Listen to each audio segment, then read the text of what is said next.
Hey everyone, welcome to another episode of the Coach's Corner University podcast. I am your host, Paul O'Neid, and as usual, we are brought to you by Coach's Corner University. You can use code podcast300 to save $300 off of our education collective with close to 200 hours of continuing education lectures, as well as discounts on all of our continuing education courses. We're only running that for a short period of time. As I mentioned, we're moving to a subscription model. So if you get your lifetime membership now, you are good to go for life and won't have to pay subscription fees. We're also sponsored by TC Nutrition, Barefoot Shoes, and Bacon and Barbells. And lastly, we're sponsored by Master Athletic Performance, which is my coaching company, and I own the podcast, so we sponsor the podcast. Visit www.masterathletic.com if you're interested in working with one of our coaches, or you can reach out to me directly at Paul O'Neid on Instagram or through the website paul.masterathletic.com. Today, I am joined by Jason Meland. He's the founder and CEO of the School of Impact.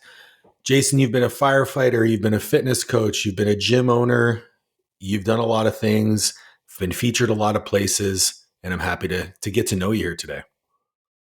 Yeah, I'm happy to be on, man. Excited. Yeah, I was saying just before we started that the podcast where, I don't really know the guests and we've never met before, some of my favorites, because genuinely I started the podcast just to get to know people, to network and showcase great people who do great things for great people. And you came highly recommended. So I'm really excited to dive into it.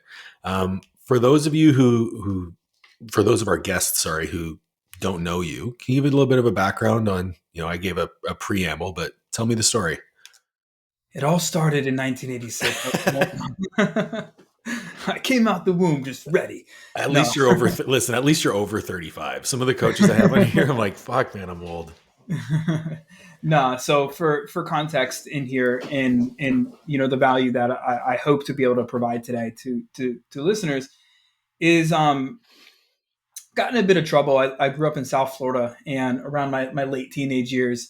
And let's just say that kind of led me to wanting to get onto a straighter path. And I ended up going into the fire department route, and I worked in the fire department for about 7.5 years.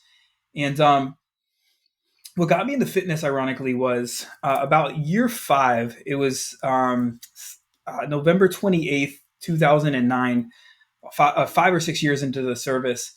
I was actually responding to a house fire, and we had reports of 2 brothers being trapped inside this house. Oh, geez. And when we get on scene, I was the junior firefighter at the time, and so we make entry into this house, and we're doing a search and rescue, and there's flames coming out, so we're trying to spray hot spots. Well, little did we know that the electricity was supposed to be shut off, but they were stealing electricity from their neighbors. It was like an old kind of modular home, trailer park type deal. Okay. And so I was electrocuted. I sent to the hospital for 3 days, 3 nights. And it was during that time where I had a doctor really speak life into me. He was just like, look, you're lucky to be alive, but despite this electrocution accident, you're unhealthy, too unhealthy for your age. I was 53 pounds overweight at the time. And I wasn't really taking my health and fitness seriously. And that's what kind of led me into, let's just say, having that second chance, gave me the motivation to want to get myself back in shape. And I did. And over the course of about 3 to 4 months, and my crewmates were like, help me. And so I started to train them. And I realized, man, I really like helping people in health and fitness. And so that's what kind of led me to retiring, let's just say, from the fire department.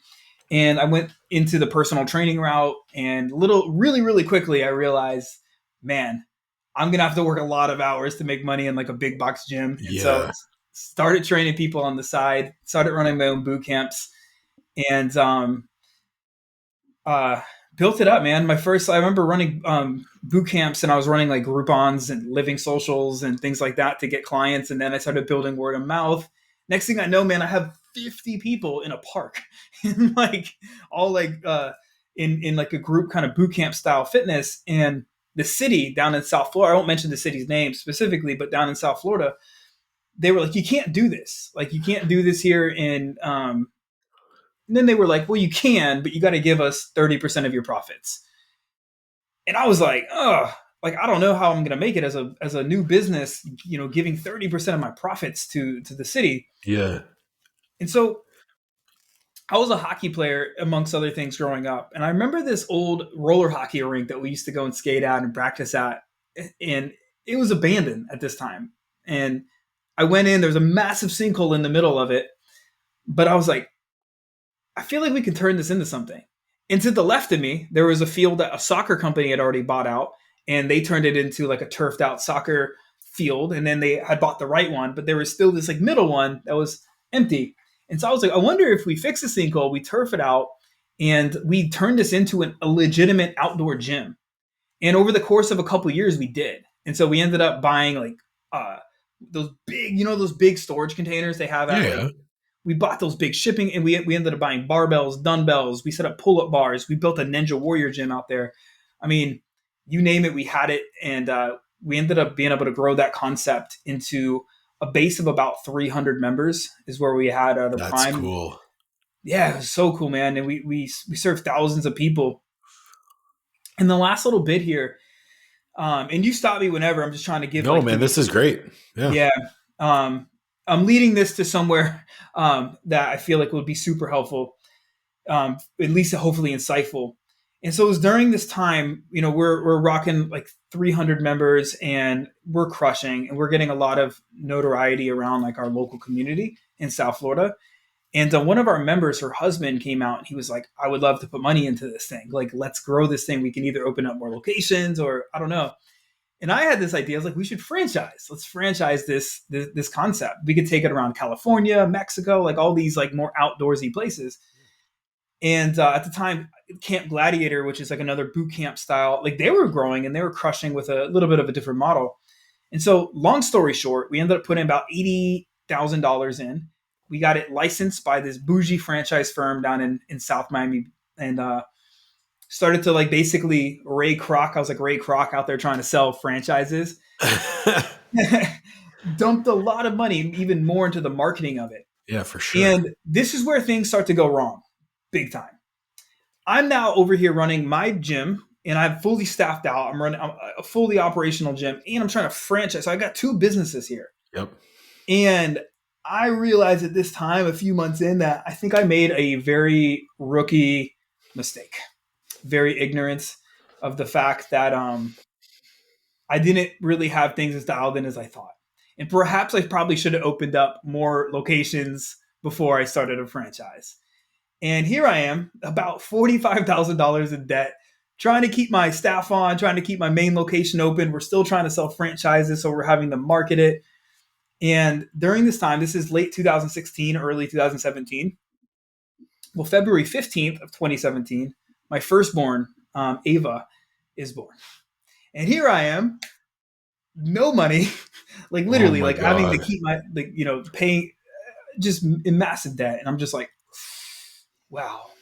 Like at a Yeah. time where I was like, man, this is supposed to be like highlight. I'm like stressed out, but also happy. It was such a mix of emotions. And I remember about 3 days after we got home from the hospital, sitting inside out front of my fitness center in the parking lot, in my truck, just gripping my steering wheel, tears coming down my face, just feeling like a terrible man, terrible human. And I was just like, I don't know, man, like something's got to change. And I just had this voice come down into my head. I don't know. And I was just like, go speak. I don't know, but just go talk. And so I did. I started to like go to these nutrition stores, and I would talk to kids about vegetables, and then I would start to go to chambers of commerces that we have here in the States, and I would start to talk to these chambers and business owners. And during this time, like Facebook Live just became a thing. Like they took Okay. the idea, maybe off record, from Periscope, and they had these lives going to where you could do lives early on, remember? Yep. And so I started going live, and I was terrible. I was like so terrified to do it, but I started going live. And one of my Facebook friends saw me, and she was like, "Hey, I work for this TV station down in Miami called the Health Network. Do you want to come on and do some shows?" And I was like, "Oh, yes." I was like, "Yes, man." Of course, Said yes, yeah. yes, yes. And so I ended up getting on the show. I think I did like 3 or 4 segments with them, and I started to build confidence. And this led me to being confident enough to go after a lifelong dream of mine since I was a child, to get onto the show American Ninja Warrior. And I was always chicken because I was like, hey, to get on the show, you've got to submit a 3-minute video, Mhm. and got to like show your skills. You got to be energetic, right? You got to show, share your dramatic story. At least so I thought. And I kept failing to get on. And I think because I wasn't confident, honestly, and like they can see that. And But now I did. I felt confident. And so, again, long story short, I ended up getting on the show after many failed attempts. That's so And cool. during this time, I was like the head producer. His name's Peter. He was, I don't know if he still is. He was the head producer. I was like, Peter, man, I want to get back on the show. Like, tell me, like, what's the number one piece of advice that you can give to me to get on? And I'm paraphrasing here, but he basically said, your story is your ultimate leverage. And the more ordinary your story, the more it's going to relate and resonate with other people. And so that I started to apply it to my like at this time, like now this is fast forward 2019, and I was like, all right, I got my gym back profitable, and I was like, I now had a second child on the way, Jackson, and I was like, I want to start an online business. I want to have more freedom. I want more time with my kids. I'm in the gym all the time, and so I was like, let me take some of these skills that I've learned from NBC and from getting on TV, and like let me apply these things like storytelling and all of this stuff to my marketing. And so I did. And little by little, like I started to just learn more and figure things out. And it led me to having a very successful launch of an online fitness business. And I was able to grow that relatively quickly to multiple six figures, enough to where I was able to transition. And this is right in the beginning of COVID. Or this is right before COVID, but Oh, great timing. great timing. I launched the online fitness business September 29th, I think it was the exact date of 2019. Oh, And so I jeez. had a little bit of traction going, and then COVID hit.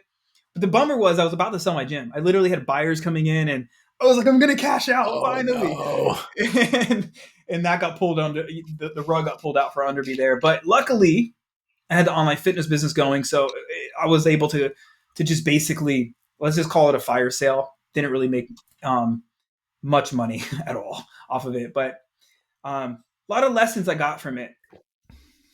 And firstly, we could dive into any of this stuff, but Yeah. firstly, the process of franchising a gym, even though it failed, massive lessons in terms of like building out operations manuals. It's like you got to build out systems are absolutely key to grow a business, period. Hmm. And if you don't have predictable systems, you can't grow. And so I think any business owner, especially in coaching, we need to focus on systems. And this could be true in any area of life, really, having like predictable systems, not just focusing on goals. And then secondly is like your story, our stories are so impactful when we know how to use them. They truly are a superpower. We know how to apply them. And that's what separates people from, especially in marketing, separates Yeah. people in marketing. So that's my story, man. And that's kind of like what's led me to being where I'm at right now today.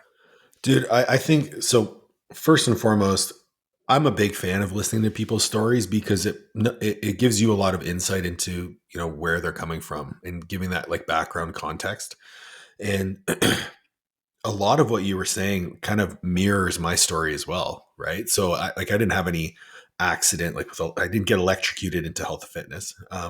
But I also started a business, invested a ton of money into it initially. I had an app called Regulate, which was basically a health and fitness habit forming app. Oh, So to nice. help people track habits and change behaviors. We invested close to $100,000 in it. We got it to a point where we had 500 users. It was making money. And then all of a sudden we realized that we ran out of money and couldn't bootstrap it. Mm, And one thing I realized personally was I'd never wanted to own a business like that because I thrive in the one-to-one space. And I love having conversations with people one-to-one and being associated closely with the impact I was having. But with an app and you're one to many, you don't get to form those relationships. And so for me, it was a godsend because I knew that even though I had lost a ton of money in it, I gained so much experience in the yeah. process. And so for you to sit back and say, hey, listen, I didn't work out to franchise my business, but I left with a ton of knowledge. And I'm sure that served you big time in setting up your health and fitness business. Yeah, it's funny how like in your case as well, it's like the things that we go out there and do that end up not working, they show us the path forward of what Yeah, we do want to do and what is our strengths. absolutely. And like, that knowledge for me that I love the relationship building aspect, everything that our coaching business does is relationship building. So like Yeah. our entire business model is how can we put together a coaching model that leverages relationships to get results? Mm. And like for me, that was incredibly impactful. The other thing that I wanted to chat about is like, why did you want to transition online when you were so profitable in person with the gym? Yeah. Man, if I can go back in time, things may have been different, but I think it was more so headspace Okay. during that time. Like, uh, the two biggest reasons were at the time, like, I was just extremely stressed out. Okay. And that had nothing to necessarily do with the location. It was more so my approach to it. Okay. I was so good at getting out there and just making things happen. And I mean, I would spend 16 hours a day making it happen. I just didn't care. And that, that's what led to my success. But I was so burned out. I had like adrenal fatigue, like my cortisol was through the roof, man. And like, um, I think during that time, I just pinned it to the gym. I pinned it to the location. Mm, And then when I had my daughter, and like, I just, again, this wasn't anything to do with the gym. It was more so a me problem. It was a leadership problem. But back then I couldn't see that. And so I would be, even though I had staff, I had trainers, I had staff, I would still be there a lot, right? I'd still be out there sometimes to 8 p.m., missing bedtime. And I was just like, man, then my second son was coming. I was just like, I want to have a business that provides more autonomy, more freedom, more ability for me to be there in the mornings, in the evenings. And while I could have made that happen in the gym with the right leadership and the right systems for sure, I didn't see that path. And I was just like, I want out from that, call it the roller coaster yeah. of years that I just went through. And that's what led me to wanting to transition to online, if I'm being honest. Yeah, I had a feeling it had something to do with the family, because one thing that I'm seeing more and more of in my own practice is like in my own mentorship practice is people who have families are realizing that there are better ways to make money, and there Yeah. are better ways to serve people in that pursuit. So the last 3 or 4 people that I've brought on as mentees are doing so because they are young family. They have a young family and they want to free up more time. The challenge is that initially you have to give up that stability, Mm. and that stability. I mean, you've done it before too. You gave up firefighting, which is a very stable income, to go into personal training, which is very volatile. And then you had a profitable in-person business, and you went into online, which is also tends to be a little bit more volatile, but Yeah. you're not as heavily leveraged. So I guess that's the trade-off. Um, Talk to me about the launch. How did you go about making sure that your launch was successful? I stumbled my way into the first one, if I'm just being honest, right? So Okay. like, I again, I believe the exact date was either September 28th or September 29th, because I still have the post. Because I have people ask me all the time, like, "Hey, could you show me what you did to launch?" And so I went back and I literally captured everything that I did. And so what had happened was, I think just just by proxy of like spending years marketing a business and like going everything from like grassroots, talking about door to door sales, like literally knocking on doors in neighborhoods and being Yeah. like, "Hey, you want a free pass to my gym?" And doing that whole thing and like learning everything from that to Facebook ads to speaking to networking. I just had built skills. And so I think that is the most important thing, is just understanding that nothing's just going to happen by chance. It comes from like you building the skill sets.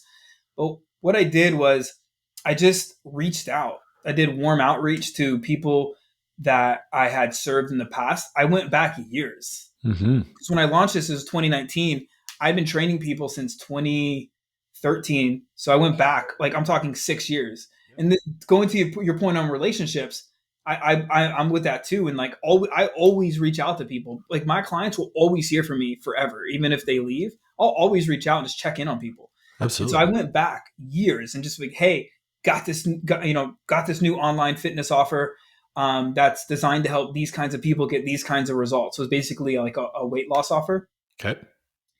So I started doing warm outreach. I put out one post on social media. It was a terrible post too, and it was so bad. But I was just like, "Hey, got this new case study offer. If you're looking to, lose." I didn't even know if I had an exact amount, like a specific number, but I think it might have been like 10 to 30 pounds or something. If anybody's interested, you could be a case study in the offer. This is who it's for. And I think I saw that email somewhere. I think somebody emailed me a business offer that had similar Yeah, yeah, format, yeah. and I just took it and I just like made it mine. And between the warm outreach and the just literally one post I did, I had 22 sales calls I booked, and 100% of the people were from people that just trusted Jason. They Yep. didn't necessarily trust online fitness coach Jason. They trusted just me as a Jason. human. Yeah. And so they were like, well, he's done right by us before. So, and we have a problem that he apparently, and if he says he can solve it, we believe him. And so those were my first clients. And we ended up signing 11 people at, I believe at then I was probably undercharging. It was like $1,000 for 3 months. I think it was. And that was my first launch. Very simplistic. And then after that, I did a secondary launch to where it was a little bit more structured, to where Hmm. I basically followed, um, what's his name? He wrote the book, Jeff Walker, I think is his Okay. name. He wrote the book Launch. Hmm. Basically followed something very similar, but with live video. And I ended up doing like a live video type launch. And that was able to bring in a bunch of people as well. It is so validating for me to hear you say that, hey, my first launch, I just reached out to people I already knew and had connections with and asked them if they wanted to work with me again. Because it's such, I almost want to like reach through the laptop and give you a hug because people miss this so much.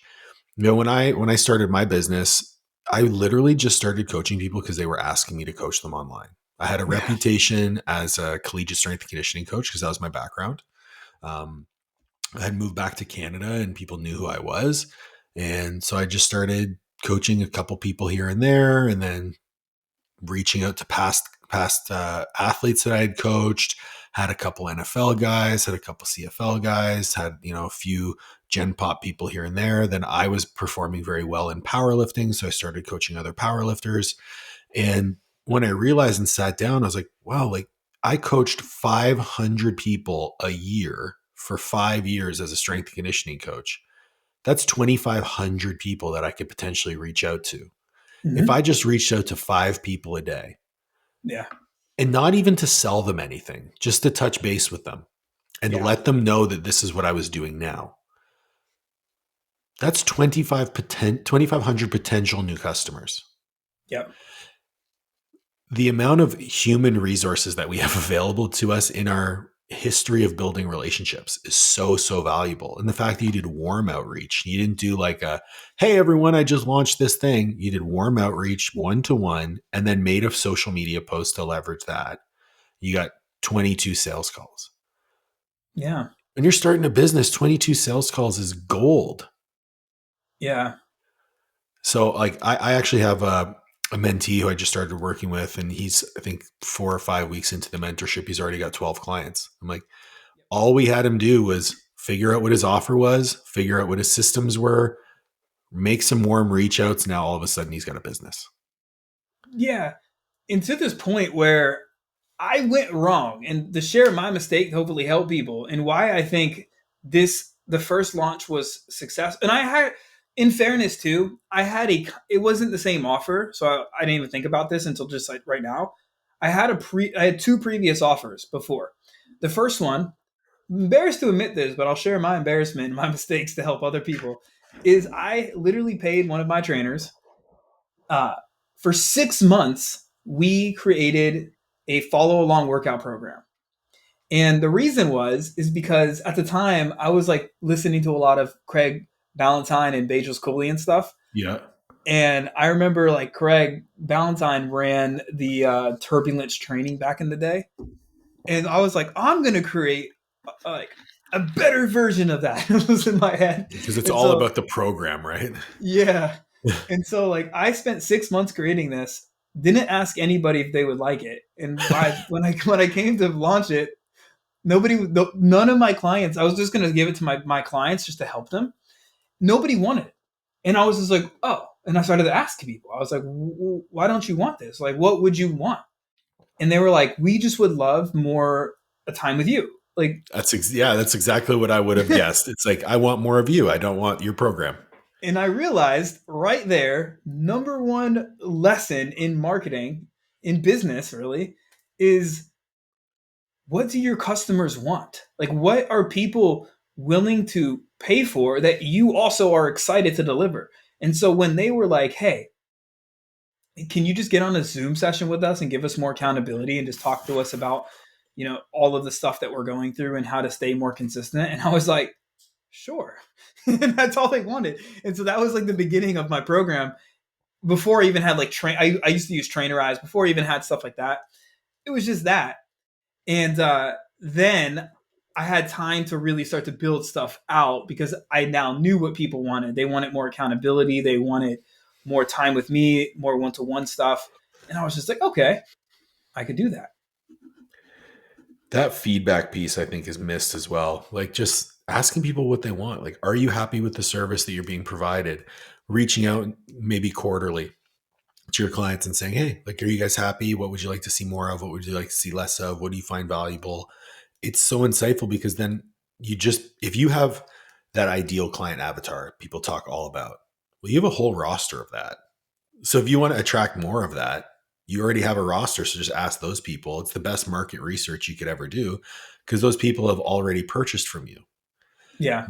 The other thing that I wanted to tease out was you mentioned in that launch, people bought from you because they knew you and had a relationship with you and liked you as a person. And Mm-hmm. then when you asked for feedback, the response was, we just want more of you. And this Yep. is something that I've actually just recorded a video about it yesterday, was people buy coaching for who you are, not what you can do for them. Yeah. And that runs completely counter to what you'll see in marketing gurus and offer stacks and this and that. So when I speak with young coaches, I'm like, just showcase more of who you are. Just Mm-hmm. showcase your personality, showcase your Your own journey, story. your story. Exactly, your story. Because if someone's going to buy from you, they need to know you, like you, and trust you. Well, if you Yeah. never share anything about yourself, what's the difference between you and every other trainer? Mm-hmm. How did Yeah. you go about kind of, obviously you have the warm reach outs, you have your previous connections. They already knew you.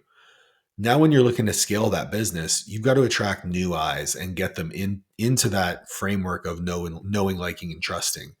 What was your approach to get that done?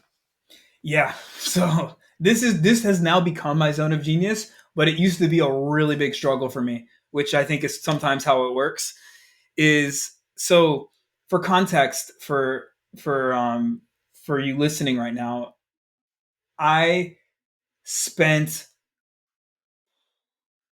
2 years, lots of money on like so much. Just I don't feel like it was I felt like it was wasted then. I feel like the lessons are in there now. But I started to do the shotgun approach.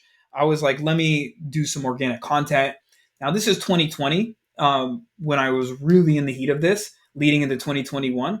2020 was relatively easy. I mean, everybody was looking for something online. Yeah. 2021 started to get a little bit more competitive. 2022, you definitely felt it. But I was doing organic. I was running ads. I mean, I was doing all of that, and nothing was really working consistently. I mean, I was having times to where I was, from a revenue perspective, doing pretty well. I was generating, at the time, well, for me was like 15, 20, 30K. And, I was getting clients coming in. And in other months, it was like crickets. I was just like, Yep. like, I got to get clients. And it was just like this feast or famine cycle. And then the biggest thing that helped me create more consistency, like post launch and like really growing, was me going back to like what I learned. And sometimes we forget. And this is why like those saying is we need to be reminded more than we need to be taught. As I was like, well, what worked before? Like even in my gym, and I was like, well, have a system, follow like a launch, like, or it doesn't even have to be a launch, but follow some kind of like sequence so there's like predictability, and leverage your story. And I wasn't really doing that much in like the inconsistency times. And so what I ended up doing was again more market research. And I think during this time I was really kind of nerding out on like copywriting and psychology and all of this stuff. And so I was in that kind of world reading books. And one of the golden lessons that any great marketer or copywriter always starts with is researching their avatar, researching and coming up with a good topic, a good hook. And so, say I wanted to talk, nowadays it would be more about business and marketing stuff because that's what I do. But back then in fitness, say I wanted to talk about fat loss, because that was what people hired me for mainly. So instead of me just like throwing something out there that's pretty generic or pretty vanilla and that's everybody seeing, I would research like specifically what do my best clients really want with it. And I came to find out that many of them, they would say words to me, Jason, I just want to lose that tummy fat. I want to lose my belly fat. I want to this stubborn, and they would grab it. They would grab it and shake it at me. Yeah. They'd be like this, I want to lose this, like you see this stubborn little layer? And I'd be like, right. And so I started to get more specific with that. And I would just say what they were saying. And then what I would do, I would come up with unique angles and ways of going about it. And so I would maybe leverage celebrities. I would be like, because they would be like, oh, have you seen the new Scarlett Johansson movie? And so I'd be like, I would look up Scarlett Johansson. What is she doing for her workouts? And so I would start to find unique angles or unique ways to bring it out in the combination of me getting more specific to what they wanted. And this is messaging 101, right? And coming up with a unique angle or big idea or some kind of mechanism that was just different. They would be like, okay, I what are you talking about? And honestly, at the core of this, it's just like speak to what's going on in their head. I think Dan Kennedy or some marketer says that. Speak to the conversation going on in their head. And then what's just your perspective? You don't even need to get fancy with marketing, honestly. Just like what's your unique perspective?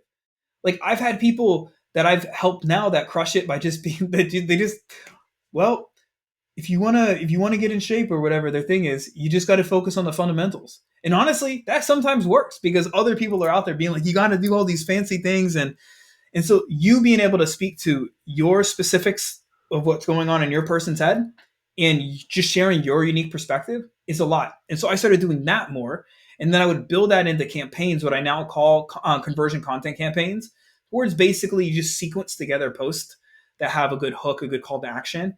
And that started to create predictability for me.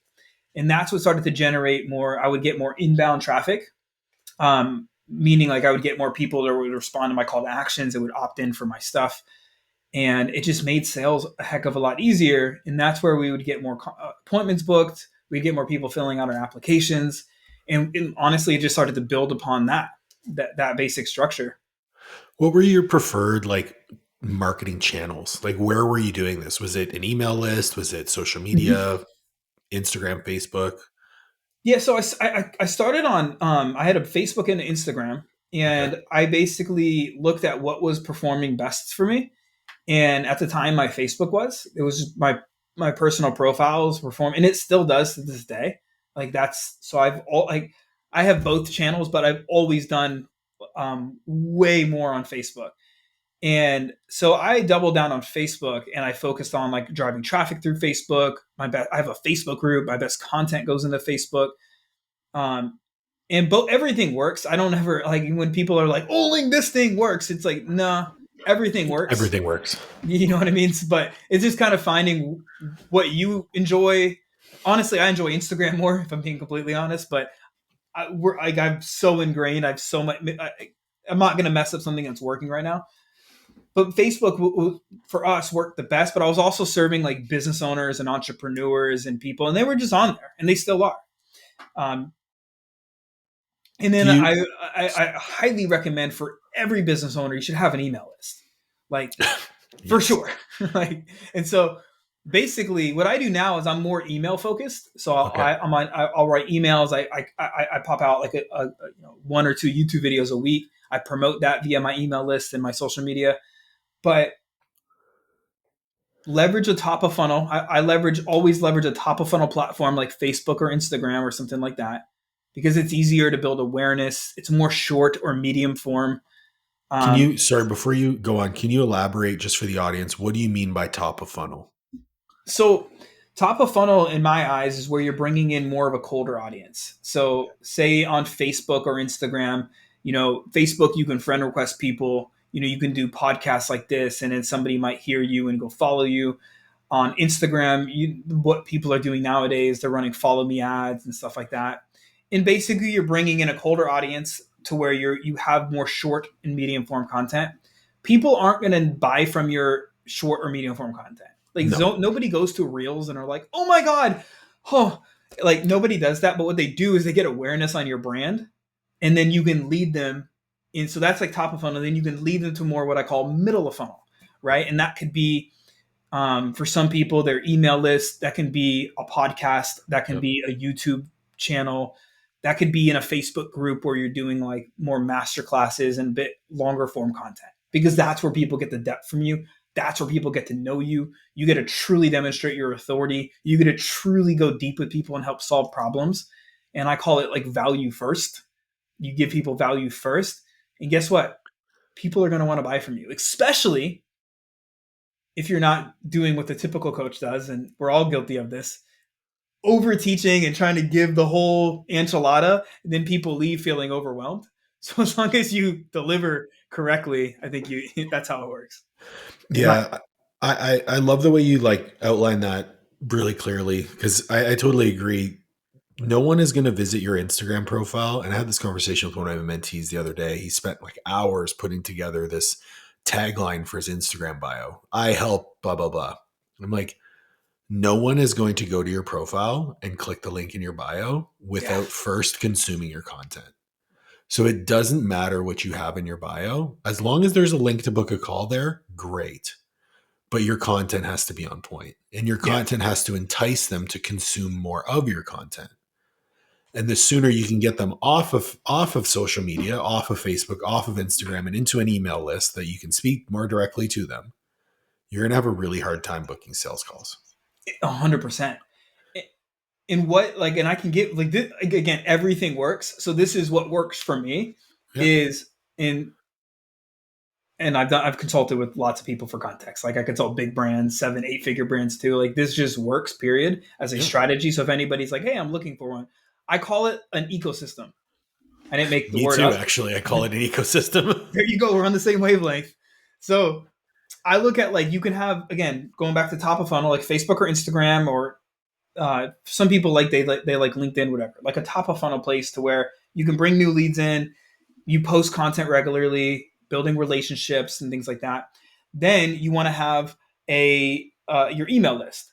And for context too, think about this as the Bermuda Triangle. If anybody's familiar with that, you got like Florida, you got Puerto Rico, and you got Bermuda.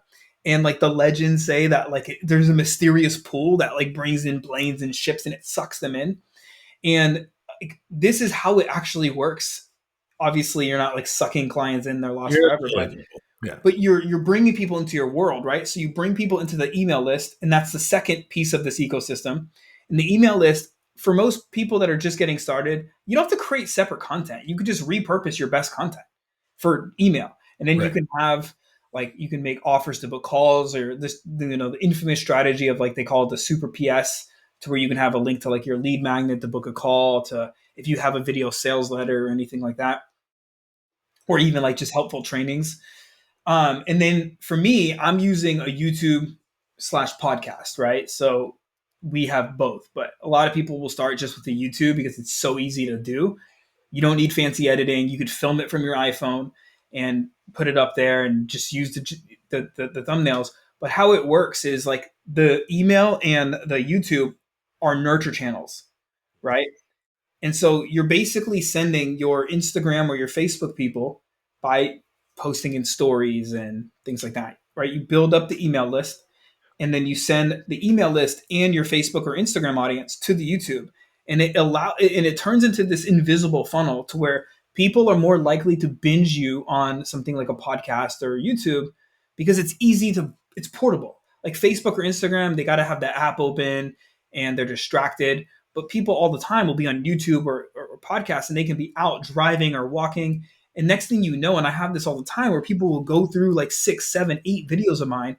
They reach out to me. I've never really like met them or heard them before, and they're like, "Hey, man, tell me about your offer." I'm like, "Whoa, like, nice to meet you." Like nice to Yeah. meet you. But it's because they go through so much content that they feel like they know you and they've got so much value. And that's the kind of strategy, if you will, that really works well for me right now. Yeah, that's honestly that's what I'm working to build out for myself right now with the podcast and um, with YouTube and our email list and the the challenges that I'm running into right now. And it was actually going to be a question I had for you because I know that obviously you were a health coach, you were coaching a lot of clients. Now you've transitioned into business. Do Mm-hmm. you still coach? Like, do you still coach? Like, For fun. Oh, you mean for like in health and fitness? yeah, For fun. For fun. I sold off my list to I sold off my list a while back. I realize I'm not great at um multitasking. Like, okay, and so like for me, like I'm so um I don't know if it's like a brain thing, but I have to focus on one thing. And so funny enough, like 2021, I had my online fitness business. We had a lot of members too, a lot of clients. And I'm always in a lot of masterminds and communities. And my VA was like, Jason, like you've got so many fitness and health and nutrition coaches hitting you up asking questions, and she had a list for me that she created in a Google Drive, or sorry, Google Sheet, and there was over 100 people that were asking me for help, and I was like, nah, like don't let it, like I don't have time for this. And so one day, one of my friends that I met in a mastermind, his name's Leo, he was like, Jason, like, teach me what you were doing. And I was just like, I don't know, man. I don't like, and he was like, I'll pay you. And so I was like, all right, like, I guess I'll help you out. And so I ended up working with him, and I had no course, nothing. We just got on the Zoom sessions, and I was just like, all right, here's what I do for my live videos. Here's my content framework. Here's how I got good at my messaging and all that stuff. And he ended up growing from, like, he was at the time like bouncing between like 2,000 and like $10,000. He was just fresh in his business, and he ended up growing, let's just say, like really like over 30,000 oh, multiple. good for him. Yeah. And I was just like, and I remember crying, like I was just in tears, like, and I don't admit this on podcasts a lot, but I was just like in tears, like, and I'm like, I can't believe, like I just changed this guy's life, and it felt so amazing to me. Like I was like, he can like take care of his family, feed his kids, he can like all the amazing things he can do and the impact that he's making. I was like, this is it. And I was like, this is my next level. And he ended up referring somebody, this guy named Alex, and Alex blew up his business. And then it just word spread. And I mean, that offer, like, Paul, it took off. I mean, like, I don't know. I don't like to throw around revenue numbers, to be honest, because it You just like, can or you can't. Doesn't matter. yeah, it just because people I don't understand context, and like Of I don't course. ever Yep. want people to think that like because I say this, it automatically means they're going to do this. But I mean, we hit 80,000 in the first month of having this offer, then like 60,000 right afterwards, and like so 140,000 in like the first like about 6 weeks. And I was just like, okay, there's huge demand for this. And that it was during that time where I was like, I sold off my list, my fitness list, to another coach, and transitioned everybody over, so like they basically had a business in a box. I just essentially gave them for pennies, and I grew this business, and that was 2021, and that's kind of like led us to this kind of school of impact that we have now. Um, Lots of hundreds and hundreds of coaches we've helped at this point. That's awesome, man. So the reason I was curious about that was so I my start with mentorship was very similar. I had been informally mentoring coaches Yeah, forever because at the time, like I'm 37, so I had my business established in 2014. So yeah, been online coaching in some capacity for 11 years now, and I never had it in my mind to grow the business. yeah, It was just like, I just want to coach people. I really like it. It was always very sustainable. Um, and then my then girlfriend, now wife, quit her job and joined me with the company, and it just started growing. And I was like, okay, let's add a coach. So we added a coach and it kept growing. We added more coaches, it kept growing. And during that time, I had two people reach out to me and were like, I want to grow my business. I love what you're doing. They knew me, liked me, and trusted me. And they're like, will you mentor me? I'm like, I've never mentored someone formally before, but sure, let's just hop on some Zoom calls and get after it. And, at this point, I think we've had almost 50 people through the mentorship. But Nice. the reason I've kept it small is because I love coaching. I'll never give up coaching. Coaching for me is like, I get just as fired up about coaching as I do anything else in my life. And I've been doing it forever, and it hasn't lost the luster. Like, I still wake up and I love doing what I'm doing. So I'm always curious, do you feel that since you're not actively coaching anymore, do you feel a little bit disconnected from the coaches that you're helping to scale? Or do you stay mainly on the marketing growth side? Do you Yeah. do you consult with like business model, that sort of like coaching practice, or is it primarily on the marketing side? That's a great question. So, um, I was feeling pretty disconnected back in like 2023. Okay. I had kind of followed the typical guru path. I'm just being completely transparent and grown this group scalable model. I mean, we were on pace at that time. We were over 100,000 a month, whatever, and we were doing Wow. really well. But man, I was so burned out. I was stressed out all the time, and I had a team. I had the appointment setters, and like they call it, like my buddy Dan calls it bro scaling. Yeah, I like that.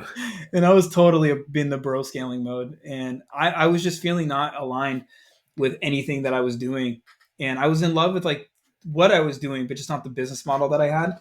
And so 2024, I basically strategically unscaled, and I went more into like what I do now is three different kind of tiers. I have like a done for you kind of service to where I'll do the marketing, I'll help them with their business model, the whole ordeal, just basically setting them up all five components from like what most people hire me for is they want the marketing help. But because of my expertise in like growing businesses, I help them with the whole gamut. Like most people don't come to me for that, but I ended up being like, all right, so let's fix the onboarding systems, the delivery, the retention systems. Let's build out your community so you can have ongoing stuff. I have a co-creation, so I co-create with people that might want to. They don't want me to do it, but they want me to help them do it. So I'll co-create it with them on like Zoom sessions. So much Okay. like you, I like that. I like that kind of. And so with that being said, because I feel now so my hands are in the businesses, Yep. like I feel like I'm still in it.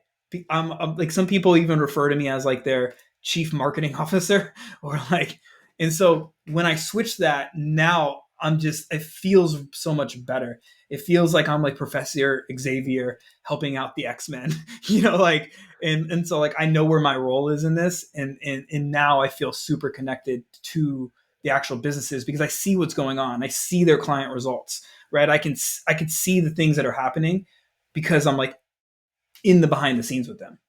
If you Yeah. So I really like that. And I like the transparency too, because I think most people have these delusions of grandeur where they're like, I'm just going to scale, scale, scale. It's going to be awesome.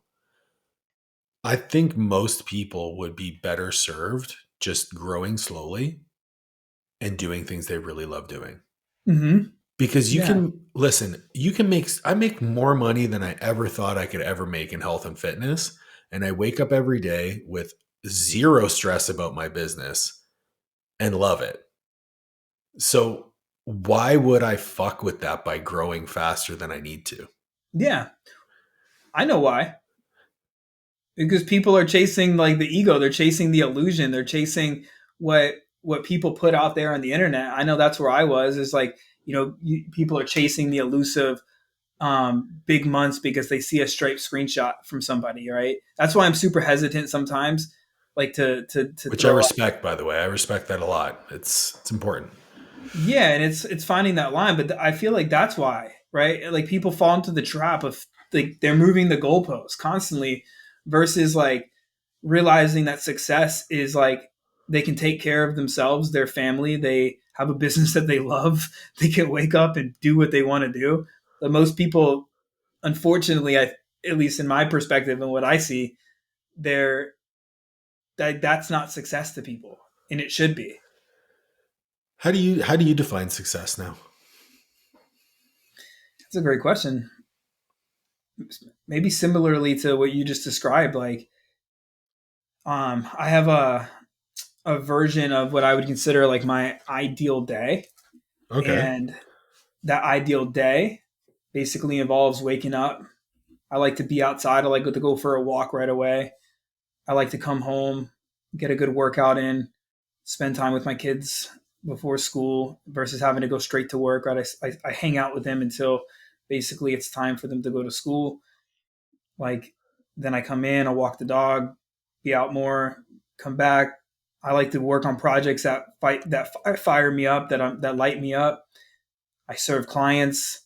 I jump in. I'll do some income generating activities. I take breaks. I go for walks. Spend time at the beach if I can, here and there. I like try to get out there at least a couple times a week. Like to shut off work by 3 to 4 if I can, to spend time with the kids and be present and do after school activities and have dinner. And then that's to me success. So if I can like do that, and that's like most of my days, not all of my days will be like that, obviously, but if most of my days can be to the way I want them to be, then to me that's success.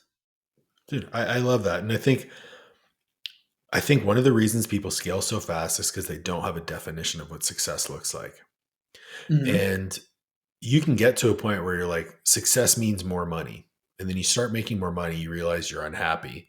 And then you kind of look yourself in the mirror, you have like a burnout moment or you have some kind of call to Jesus moment. Yeah. And you're like, shit, I got to change something. Um, this is my, I guess, third career, in health and fitness. So I started off in collegiate strength. Then I went into, I worked in disability rehab for a few years while I Oh, cool. did the online coaching, and now online coaching and mentorship is like third or fourth career, I guess you could call it. And in each one of those careers, there was a moment where I was like, this isn't for me. And I came to realize that it was because I just lacked awareness over what I actually wanted. Mm-hmm. And so my wife and I are in a situation now. My wife's also a coach. She's the co-owner of our company. She's absolutely crushing it. She's one of the best coaches I've ever met. And we both have conversations about what success means to us. And they're some of the most important ones because that sets the trajectory for the future. We're Yeah. in a situation. I'm sitting with you right now. Last night, so Sunday's my busy. So we're Monday today. Sunday's my busiest day of check-ins with clients. I do most of my program updates and check-ins on Sunday. I woke up, I did a little bit of work. I went to my nephew's hockey game, did some check-ins, had to be out of the house to show our house because we're selling it. That happened twice. I still was doing all my check-ins. I went to go train, got home, multiple offer situation, had a few client check-ins to finish. Didn't get to bed till like 11 o'clock because of that, but we sold our house and we're moving to the States. Oh, It's like, nice. to me, like my job has afforded me the freedom to spend time with my nephew, watch him play hockey, to be able to own a home and sell it and be able to move to another country to establish a next chapter in life. Like, to me, that's success. That's freedom. Where are you And moving, by the way? we're moving to Charlotte, North Carolina. Oh, nice. That's really cool. Yeah. I actually, you mentioned South Florida. I went to USF for one of my master's degrees. So I Oh, lived nice. in I'm right Florida outside. for, I'm right outside of Tampa, so I'm close to oh, there. really? Yeah. Dude, I love Tampa. If it was my choice, we would have moved back to Tampa, but my wife wants seasons. Yeah, North Carolina is super nice too. Yeah. So like, to me, that's freedom. And I think people would be best served to realize that you think you might want to make a lot of money, and a lot of money is relative, but Yeah. the I think headaches that come along with a lot of money are probably something you want to think about too. well there's like two sides to this coin I look at too. There's like the proverb or the saying where it's like um without vision the people will perish, right? Mm-hmm. And the other way I look at this is whether it's clients, some people are going to set goals in their businesses around the amount of clients they want to have, or Yep. some people might set around money. But a lot of times people just pick these arbitrary numbers that they see other people set. Yeah, And that's true. Yeah. I look at it as like, so here I am outside of Tampa in Florida. I would be like me just saying like, I want to go west, right? And then if I got a little specific, I could be like, I want to go to California, right? But then that's like, I imagine that like when most people are like how they're just trying to scale, it's like Ricky Bobby being like, I want to go to California fast and like just going, and like, but where? It's a huge state. You might end up where? Where are you going to end up? And it's like, oh, I want to go to San Diego. Much better, but where in San Diego? Oh, I want to go to this address in Carlsbad. Okay, that's a very specific part, and it's an address. Beautiful. Why do you want to go there? Because you know what I'm saying. So it's like the more specific, because you could say you want 100 clients or whatever it is, but like, do you like do you want It's to a lot of manage 100 clients. humans? Well, I even think using that same analogy actually in your business, you said, I want to go west, and you started scaling this offer. You ended up with call setters and appointment bookers and all this other stuff. And then you actually kept going west to the point where you ended up probably halfway between where you were and where you wanted to go. Yeah, So it's like you just kept going west. You went all the way back around and started back where you were yeah. I almost. realized I didn't want to go west at all. Yeah. I wanted to stay east. Yeah. And I think that comes with maturity, and I think it comes with, learning and making mistakes. 100%. You mentioned something early on that I do want to return to before we kind of wrap up with some quick hit questions. You mentioned systems. Mm-hmm. And this is something that I preach heavily, whether it comes to the way you orchestrate your client check-ins, the way you manage communications, the way you hire and fire. You learned about systems during the franchising process with your business. How do you apply systems now, maybe like in your business, and then how do you teach others to establish systems in theirs? Yeah. Well, the kind of saying that I learned from a mentor of mine that it just sticks into my brain is you cannot hustle bad process. Oh, And I like so that. I look at like the areas of my business. I mean, I want to systematize like everything, and everything technically is a system, but it's like, is it a system that can be leveraged? Is it efficient? Does it take you tons of time? And so I know when I'm starting to feel like I am trying to out hustle something, I know it's time to really focus on a system. And so, for example, if I want to have consistent leads coming into my business, I know that I have to have a system for either which for getting friends coming in or getting booked on the podcast or speaking events or the different ways that we do it. There has to be systems for it. For lead nurture, the whole three Yeah. approach to content, that's a system for me. I know that if I do one YouTube video a week, if I follow my content cadence, if I do I know it's a system and I know it's going to work. All right. If I'm taking on clients, like right now, I just took on a batch of like people for kind of done for you co-creation, and I'm at a spot now to where I'm like, okay, this feels like I need a better system in place to make, because I'm working a lot more than I want. And so I'm like, okay, how can I create? So anytime that I feel like I am starting to try to out hustle or things aren't efficient, I'm looking at this is where we want to build a system. And the easiest way to me to build a system is think about how are you doing it currently. And I mean, this might be a maybe kind of a two-pronged thing, but like how are you looking at it? Because some people might be doing it currently and it's not good at all, right? But if like Yeah. most people, if you're doing it and it's successful, you just document what you're doing that's working, that's successful, and you can literally use Chat GPT. I don't have my phone on me, but you can pull up Chat GPT and use the voice to text and be like, hey, Chat GPT, this is exactly how I do this process. Can you go ahead and just speak out to it? The whole thing that you do, can you please document this in a step-by-step process that I can easily give and delegate this to somebody else? And then you can literally create a Loom video of you walking through the process and showing them how you're doing whatever you're trying to delegate. And then, of course, on the other side of things, there may be things that you don't really know, like client onboarding systems or delivery systems or retention systems. And that's where like either hiring somebody or using YouTube or whatever you want to do to figure it out. And then, you have to build out what you want to happen. Right. So it's like if you want to get relief from onboarding or delivery, it might be like creating a video and having a welcome video, or creating an onboarding form and a series of emails that go out to make sure Yep. people, right? So that's kind of how I think through it. Yeah. So there's an element of predictability. There's an element of consistency. And then there is an element of measurement where you know that I do these things, I get these results. If the results aren't lining up, I know exactly what the variables were that could be manipulated so that I can change the outcomes that I want. 100%. I It's love a the way elegant you way to build say systems. it. Yeah. It's one of my superpowers is taking other people's information and just whittling it down to so dumb people can understand because I'm going to that's how say I it just how you understand. said it from now Perfect. on. Um, yeah, I actually do my SOPs the exact same way. I do the Loom video first, and then I take the transcript from Loom, put it in Chat GPT or Claude, and I give the exact same prompt. It's fucking and it's beautiful. It works great. I learned it from the book "Buy Back Your Time" by Dan Martell. Man, everybody keeps telling me about that. I've heard that book now like 6 times in the last month. You And probably I need read to it in buy like it. 6 to 8 hours. It's Nice. a really quick book, but it was fantastic. I read it. We went to Puerto Rico in January, and I read it on the first day we were there. I'm going to put it on Just my binged it. list. Yeah. Um, okay, let's get into some quick hit questions. Who were some of the most influential mentors that you had? You mentioned you're always in masterminds and Mhm. communities and stuff like that. Who are the people that have had the biggest impact on you?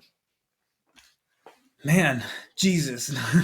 um, so I would say like in terms of like business and in life. So in the fire department, like I remember I had a couple like chiefs and lieutenants and stuff that were pretty impactful and steering me away from drugs and alcohol and all that stuff and like really focusing in business. Like early on, my first mentor in kind of the fitness space when I was growing my gym was a woman. She's still around. She's awesome. Her name's Alicia Strager, and she really helped me out a lot. And I mean, there's been people like I studied from early on, and I actually had stuff with like Pat Rigsby. I remember helped me out quite a bit early on. Um, and then I mean, there's so many people along the way that I mean, the list is huge. Like of people I give credit to, like How people that about have like helped, how about the top three? like actual people. Yeah.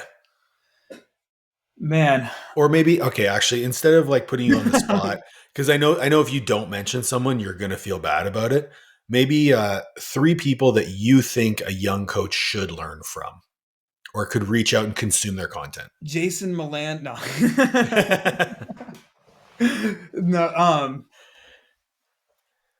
Man, I think Dan Bolton is really, really good in the coaching space right now. Okay. Um, I really love what he's talking about, especially if somebody's newer to coaching to start. Like in my opinion, like the philosophies that he's teaching are really good. Um,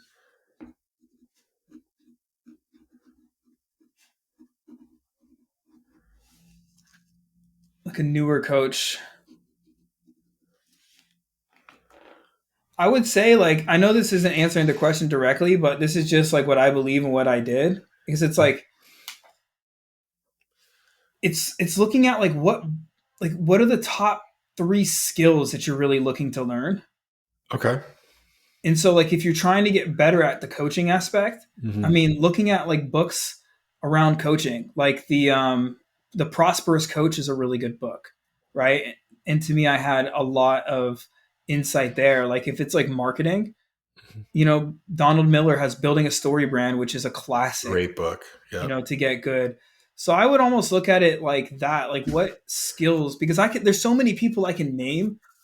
I plug Dan, but I follow a lot of his stuff now and it's really good. But like looking at like what skills, because that to me is like the domain you want to kind of dive into versus just like haphazardly like looking at a person. It's like, if it's sales and then obviously are you going to resonate them? Like I don't necessarily resonate with like Grant Cardone stuff, but like, you can learn a lot from him, Yeah. right? Um, so it's looking at what skills do I really want to focus on right now, picking one or two skills, and then diving down that. So like Building a Story Brand was a really impactful book, and it actually helped spiral a lot of the messaging that I teach now, and it formed that. Prosperous Coach really taught me about being a better coach. you know, um, uh, Expert Secrets is a really good book for marketing, like some timeless fundamental. I mean, you're not one funnel away for anybody out there. Just, I'll put that on record. You're not Oh one my funnel God. away. You're not one funnel away. You're also not one post away. You're not one message or DM away. This Yeah, is you're a not you're long not term one thing. any. Well, you are one opportunity away from really being able to build a confidence and build a momentum. But yeah, Agreed. but it is that was a really impactful book for me, and like really learning some of the principles behind like great marketing. So man, I'll put together a list. That's a good question. I should have that kind of down for next time somebody asks me that. Oh, you're welcome. We helped it out. What's been a lesson that you've learned from one of your clients that has served you the best? Mm, so many lessons in there. Oh yeah, dude. I would say the biggest lesson is setting boundaries and setting the right expectations. I think that all of us as humans, it's not client, it's like all of us do this to some degree, or at least have. It's like in the movie, the first Jurassic Park, when the velociraptors are testing the fence to see if it's like they can get through it, they're testing the boundaries. I feel like not setting the right boundaries and expectations with people early on and not constantly communicating that can put one person on one side of the quote unquote basketball court and you going to the other. Where I believe in a great coaching relationship is both the coach and the player both meet at half court, and they're both lifting the same amount of bricks, if you will. And that to me, I think, has been the most impactful lesson that has allowed me to stay in the game of coaching and consulting and mentoring people for going on 13 years now. That's a fantastic lesson. It's something that I think all of us at whatever stage in business need a reminder of: boundaries and expectations. Absolutely. The last question I have for you: if there was one person that you would like to see me interview on the podcast, who would it be? But the caveat is that you have to help me get them on. Mm.